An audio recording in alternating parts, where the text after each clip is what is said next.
Hi everyone, welcome back to the Mina Does Art Stuff YouTube channel. My name is Mina, and on this channel we do art stuff. So it's been a while. It's been about a month or maybe even a bit longer now since I last uploaded a video, and I apologize for the absence.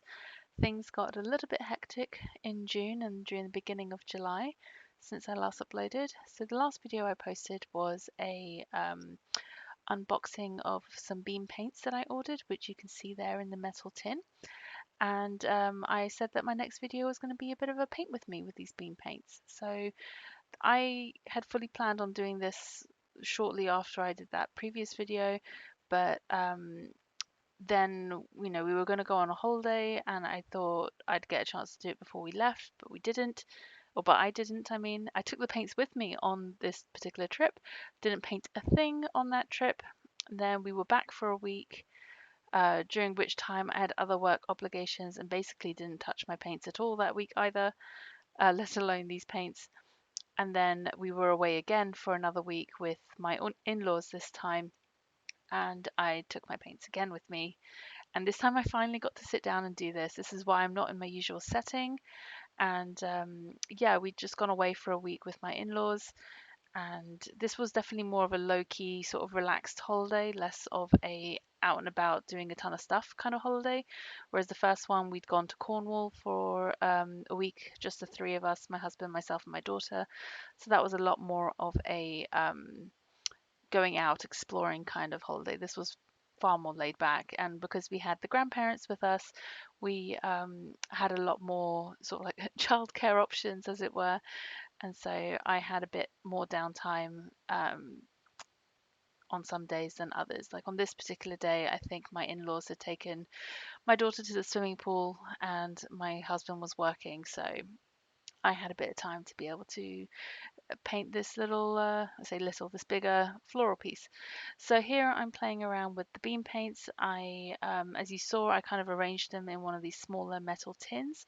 I removed the little tray insert where you clip in the half pans and just put the individual paint stones with their wrappers in the middle.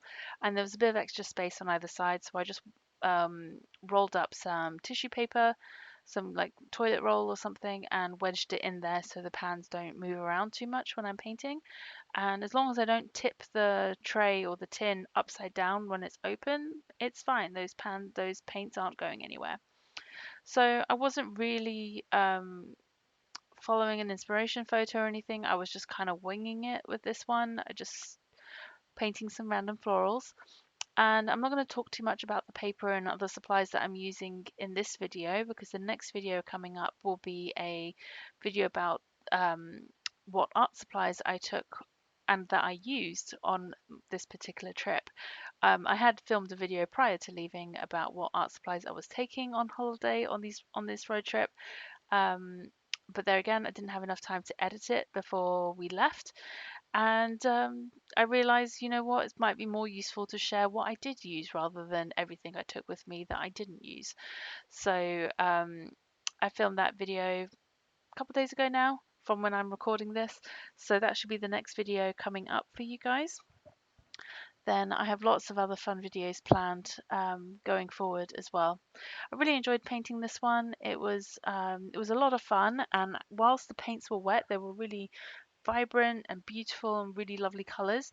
And I think this is more to do with the paper than the paints, but once they dried, they were starting to look a little bit more like muted and a bit dull. And I really don't think it's the paints. I think it's the paper, because since getting back, I have tried these paints out on a couple of different papers, and they look really lovely and vibrant on these other papers, compared to how they looked on the finished pieces on this particular paper that I was using. The paper is by Hahnemühle, and I can't remember the exact like type of paper it was. I do talk about it a bit more in the um, art supplies that I used on holiday video that's coming up, so you can hear more about that there. But it is a cellulose paper, so it's not particularly great for layering. And I definitely felt that with the next piece that will be shown, because I did two paintings. So this is the first one. Um, Probably the one that I spent the most time on as well. The second one I did really quickly, But yeah, I really enjoyed this. It was just a fun little floral piece, nothing super complicated. Like I said, just a couple of roses, some other flowers, and then a bunch of filler and leaves. And it was more just a practice, just to play around and just have some fun, get used to using those paints. I really hadn't painted a big piece or anything super like detailed, or not that this is particularly detailed, but I hadn't really painted anything um, to this size before with the beam paints. I'd only done small swatches and smaller little paintings and stuff. Is me just like checking some notifications. And yeah, so here's the finished piece. You see what I mean by it being slightly dulled down compared to when it was wet. And like I said, I think that's more to do with the paper.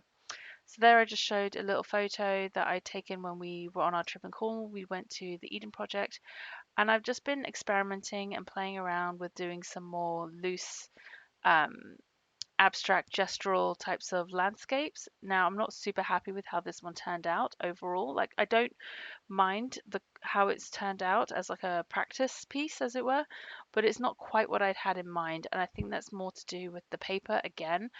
There were a couple of times when I wanted to layer over a color that I'd already put down to intensify the color, as it were. But all that ended up happening was that the color beneath it, the layer beneath, started lifting almost immediately. And I think that's just the nature of this particular paper. It's not particularly great for layering.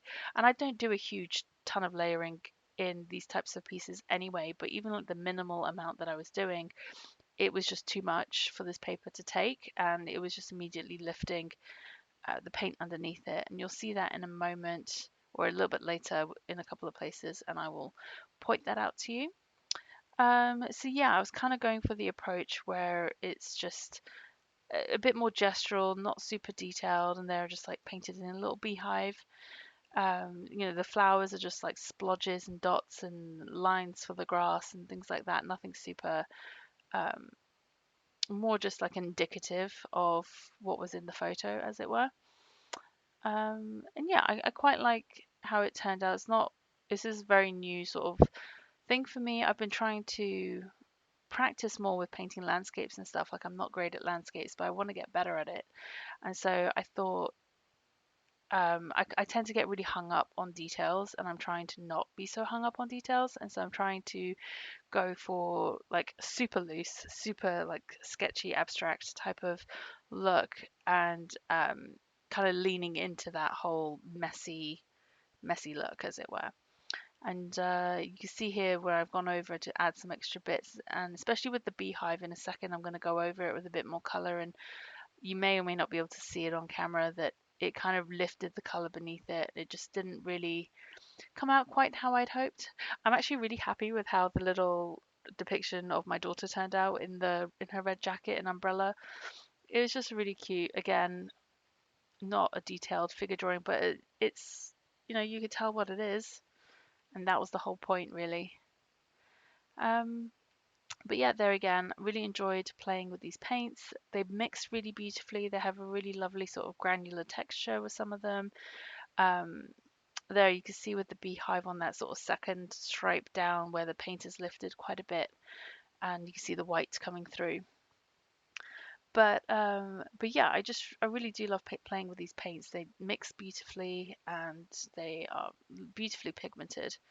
So yeah, I'm looking forward to playing around with these a bit more. So stay tuned. There'll definitely be some more videos coming soon of me playing around with these paints, I believe. I definitely want to play around with them more on different types of paper as well.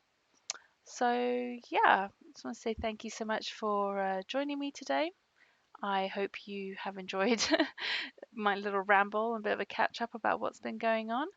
And yeah, if you enjoyed this video, please give me a thumbs up, leave a comment, subscribe, and I will see you guys again soon, I think. I will also leave a link down below to the Beam Paints unboxing video and to Beam Paints as well, so you can find them online. All right, thank you so much, and I will see you again soon. Bye.